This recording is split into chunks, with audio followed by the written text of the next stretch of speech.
This is the appropriations agenda. Dinner. Good morning. Here we are in Ways and Means. Today is May 22nd, and it's 9:40 in the morning. And Bradley Showman is going to join us to take us through an amendment to S323. Good morning, Bradley Showman, Office Legislative Counsel.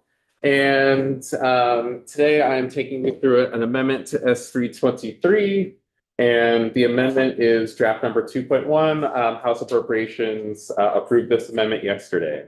This amendment does two things. The first is an amendment to S60. You'll recall that S60 is a bill that this chamber passed earlier this year. It's an act related to establishing the Farm and Forestry Operations Security Special Fund to provide payments for farm and forestry operation losses due to weather conditions. So the title explains what the bill does, and so that means it's a good title. And so this is a technical correction to that bill. But when the governor was signing the bill, he determined that there was an ambiguity in who makes the final determination on whether to award funds. And so earlier in the statute, the bill says the secretary in consultation with the review board shall make determinations about awards for the special fund. And so it implies that the secretary has the authority to do that. But this section here says if the review board recommends an award under this section, the secretary shall issue. And so the governor thought, okay, that's unclear who's actually making the decision. It should be the secretary, and the committees of jurisdiction agreed. And so they've just added this technical correction to change and make that clear that the secretary shall make the final award determination within 15 days following the review board's recommendation. Great. Okay. Thank you so much. The second piece is removes fees for large and medium farm operations. So the history of this is that there was a budget appropriation for the Agency of Agriculture to account for these fees. And so that appropriation was put into the budget not too long ago, but there was not statutory language to remove the fees from individual farmers having to pay them. So the appropriation was put into the budget. The appropriation is about $230,000, if that's correct. And it's about $230,000. That appropriation was put into the budget for the purpose of making it such that farmers don't have to pay these fees. It is now an appropriation. And so what this section does is it removes the $2,500 large farm permit fee in this section here. And then in section 24C, it removes the $1,500 medium farm operation fee. Again, those fees are now accounted for in the budget in the Secretary of Agriculture's general fund. Thank you. Thank you. My questions are for Ted, but does anyone have any questions for Brad? I think so, but it might be a TED. Well, So let's see. if we, so we're telling the farmers they don't have to pay this fee, where is the revenue coming from that they would have to pay? That's a great Ted question. Okay. Any other questions for Bradley? Thank you. Thank you. Hey, Ted.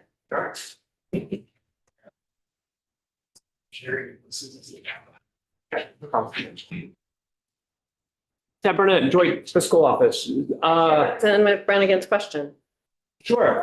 So essentially, this was a provision that was part of the governor's recommended budget. It was carried by both the House and the Senate in their versions of the budget. The problem was that the language was riding in a Senate bill. So this bill, when it came to Senate appropriations, they didn't have the budget yet. They were unsure whether they were going to carry this addition to the Agency of Agriculture's base. And so they stripped the language, getting rid of the fees. And so at a certain point, we realized that the decision was made in the budget to replace this funding, and we realized that there wasn't language to reduce the fees. So the Agency of Agriculture would have gotten the fee revenue in addition to their base funding.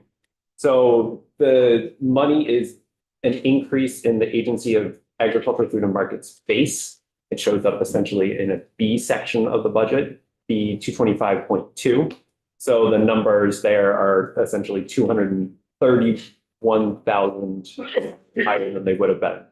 And so they have the base funding every year to account for this loss in fee revenue. So they're able to do kind of their operations in monitoring agricultural water quality. But they don't need the revenue from those fees. Does Base that work? funding, so that's a general fund thing, Mhm. base funding. And so we are going to experience this loss of revenue, and the administration is assuming that it's going to be covered out of the general fund in the future without that new revenue. Exactly. Yeah. Base increase. So. And so now, what if, just a concern, what if, a future governor were to say, you know, times are really tough, which they are, even tougher. And we're going to across the board cut of each agency. Can we have to just put this on our list of things to look out for to see if that agency makes the determination to make a cut to that particular allocation of the revenue that comes to them? Is there a line item that, I'm not on appropriations, in appropriations, do you see a line item for this with you? I wanna know if we can keep an eye on this. On the reduction in revenue from this. Well, and making sure it's made up for. So I imagine if we ever had a fee bill, we would be looking at this. Representative Brannigan, And it's. will you come back for the happy day? Yes. Okay.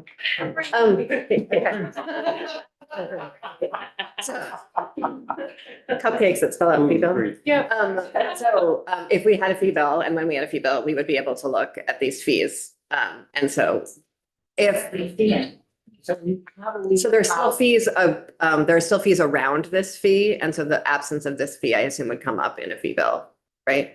There are fees around this fee and it doesn't, and the language is saying that they aren't required to pay the fee. But the fee is still in existence in statute, so, yeah. That fee part that I'm comfortable with. Okay. But how do we follow whether if the agency decided, well, we're tasked with making a 5% cut across the board and we'll take some of this, how do we follow that? So if there are, say, rescissions or layoffs in the Agency of Agriculture, we could say, we want to look at an Agency of Agriculture fee bill, and rather than engaging in those layoffs. And so we would be talking to the Appropriations Committee as that happens in the next few years. Very good. Representative Meslin. Yeah, sorry, thank you. I think my question is on your first part of your presentation, which is if I understood you correctly, the fees go away. Stuff will get covered in the general fund, Mhm. and it may not happen until next year. Is that correct? It would be, so it's starting in July 1, 26, so yeah, it's an FY Right, so 27. we have a potential shadow gap there for a while we figure this out. I mean, I'm not concerned about it. I just track things up here. Yeah, so the fee revenue in FY 26 would continue to come in through the rest of this fiscal year, and then starting in fiscal year Okay. 27. The base increase would cover the lost revenue, and then yes, in successive kind of budget requests from the Agency of Agriculture, you might get more information, and more broadly, there's a lot of discussion around water quality, particularly in agriculture, and the relationship between the Agency of Agriculture and natural resources, and I think that's a conversation you'll see a part of next year as well. Oh, now you brought up water quality, Representative Brannigan. It's like your two favorite things in one bill. Oh, I love it. I Yeah. love it. May I make a comment, Madam Chair? So I've kind of been around a while. Indeed. I know that there, wait, you didn't be so positive about that, indeed.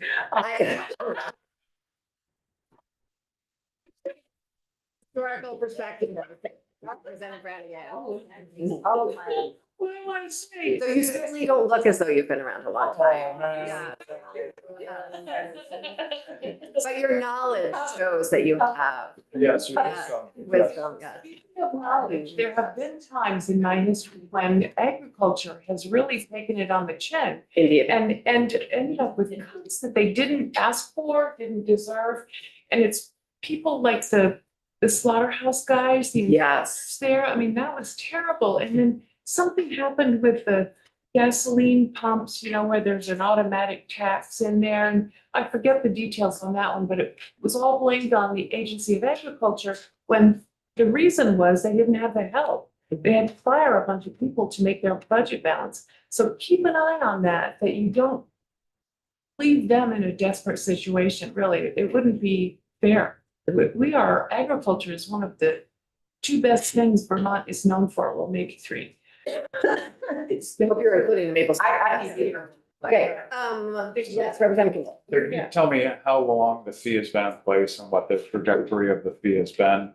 I would, if you give me like 3 minutes on the sidelines, I could pull up the information from the last Agency of Agriculture fee report. I don't have that off. Is it more than 5 years? Yes. Okay. Yep. And the rationale for doing away with the fee and then going to the general funds, are you privy to that? I'm going to read from the governor's FY 27 budget summary. What came with the Governor Act, it just says this investment will eliminate a hardship these fees have placed on farmers. Yep. And we did talk about this for a moment 4 months ago.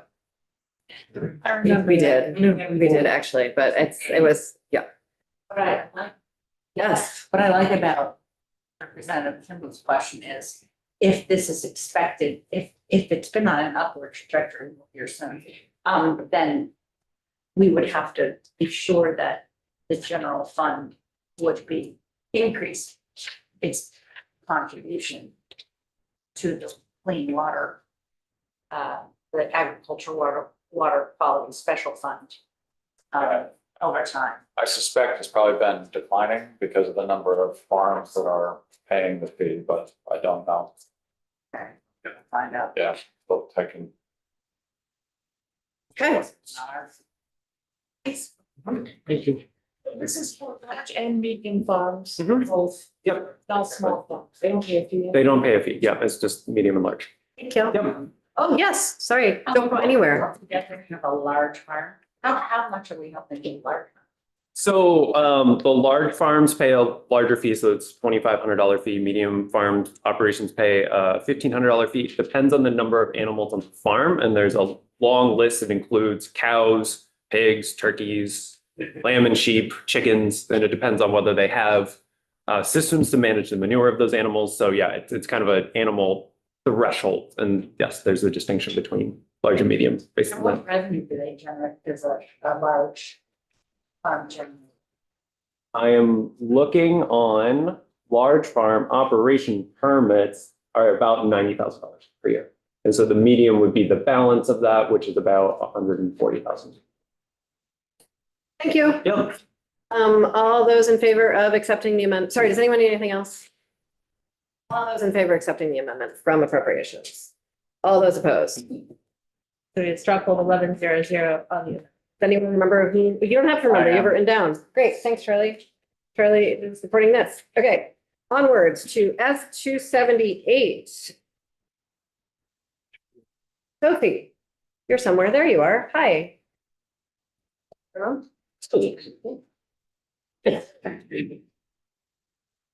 you able to tell us about the Byron and the Nugent amendments? Yeah. Thank you. Mrs. Datney for the Office of Legislative Counsel. With your permission, I'll go ahead and share screen. Moving to S 278, team.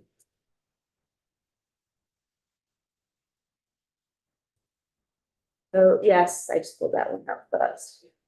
So this amendment is to section 5 of S 278. Section 5 dealt with the delivery permit pilot program. And what this amendment does is simply add in a single sentence here, which just provides that an event permit shall be issued only for events being held at municipality, locations within a municipality that's voted affirmatively to permit the operation of cannabis retail establishments. It wasn't clear from the way the pilot program was written before. Someone could request an event permit, but it wasn't, it wasn't saying that you couldn't hold that in a place that has not voted to support cannabis retail establishments. So this just adds that in there, that if you do receive an event permit, the event has to be held in a place that has already voted affirmatively. That is a lovely clarification. Is there anything else in the amendment? No. All those in favor of said clarifications? All those opposed? 7-0. Now that we voted, can I ask? Oh, did you vote no? No, I voted yes. I really like that. Okay. Okay, annually, the board shall issue not more than 5 permits for public events and 5 permits for private events. Didn't the underlying bill say only 5 events, period? The underlying bill that came over from the Senate actually had 20, it had 10 public and 10 private. And then House GovOps changed it to 5 public and 5 private. Oh, okay, I just misread. And it's a 2-year pilot. Yep. Okay, and now we can go, we're staying on this bill, so questions are able about that one sentence? No. Okay, About the number. okay. I'm just concerned about 14 counties and 5 permits. So the bill goes into what the requirements are. So there's a host of different requirements. I think there was a sense of the board, thinking about equitable distribution of those, whether it's geographic or the nature of the cannabis establishment that's seeking the event permit. But Pilot. yeah. All right, so this has several steps to it.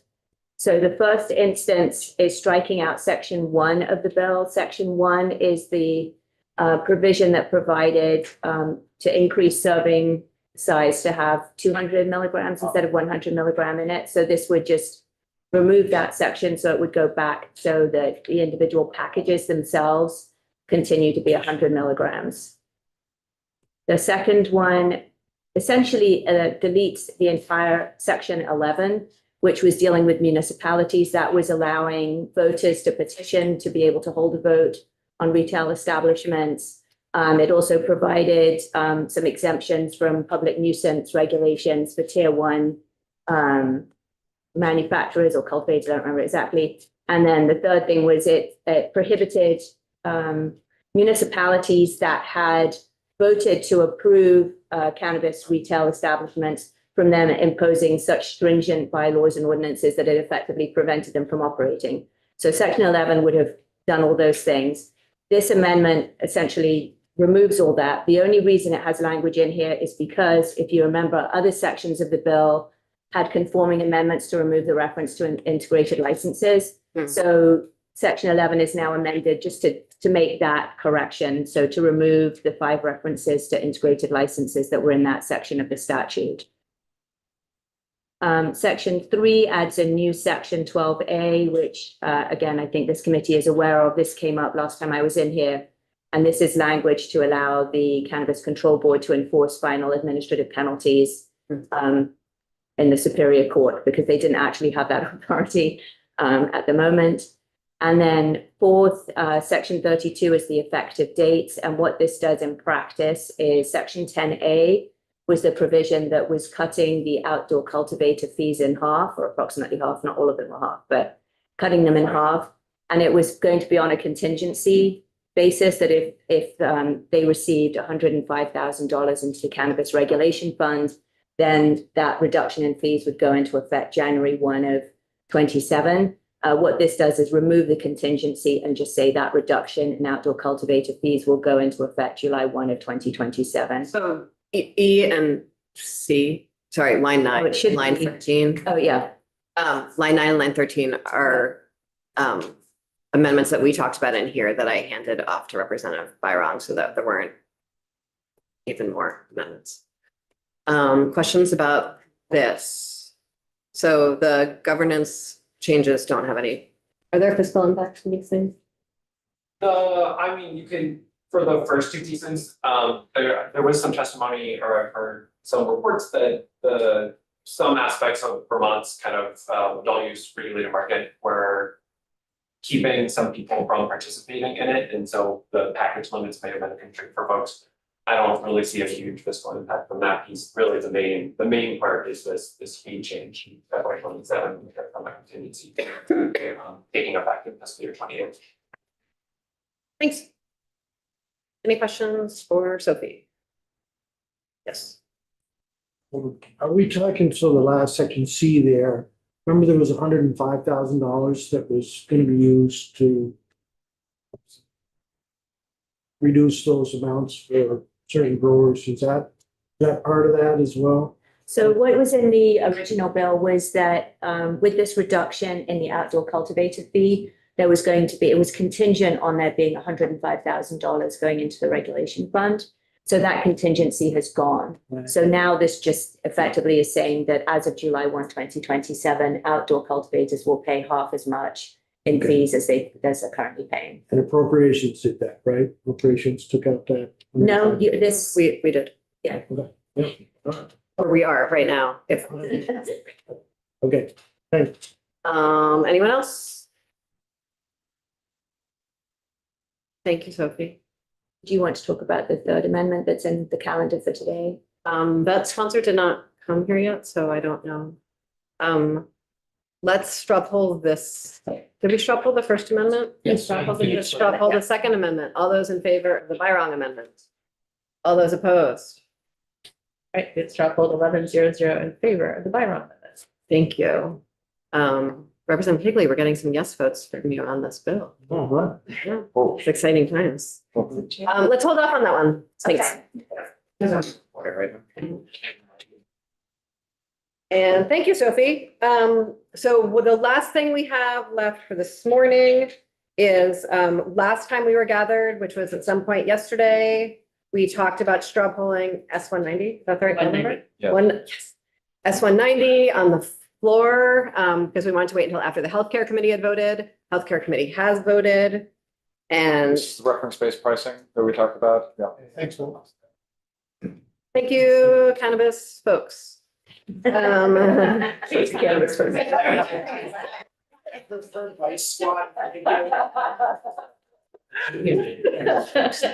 Sophie. So last time we were gathered, we said we were going to vote on 190 when after appropriations had, after House Healthcare had voted on the appropriations amendments. They have now, their vote was 7-4-0, vote out of appropriations was 11-0. Folks can make their decisions however they see fit, but it seems like since we're gathered, it would be nice to straw poll. Yes? Does that sound good? Okay. All those in favor of the appropriation, is that okay that we vote now? Yeah. Okay. All those in favor of the appropriations amendment to S-190? All those opposed? Okay. Is it? 7-3. 7-3? That is not how math works. How that works. 8-3. Yeah. Good thing we have some instructors to do this. Okay, 8-3. Now, when, Comment on this, a lot of work went into this. And I really appreciate which bill? 190? what we just voted on. Oh, Yes, agreed. And I'm excited for the education fund. Yes, thank you. And then the last thing I want to announce is that we are going to work on, we're going to receive H954 in 5 minutes. And when we receive 954 is scheduled for this afternoon at 2.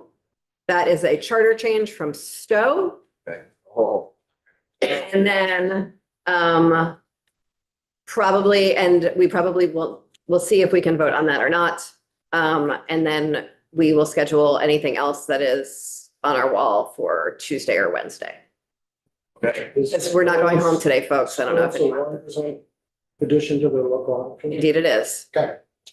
Last comment, Madam Chair, I didn't. We're not going home forever today. We're not adjourning today. In case anyone was still wondering if we were adjourning today, we're not adjourning today.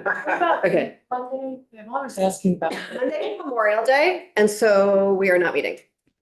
We'll be back here on Tuesday. I don't even think there's a token session on Monday. Okay. So we'll be back here. We'll be back here this afternoon, but then We can finish all this work on Tuesday and Wednesday. I am not saying either direction on that, Representative Brannigan. Okay,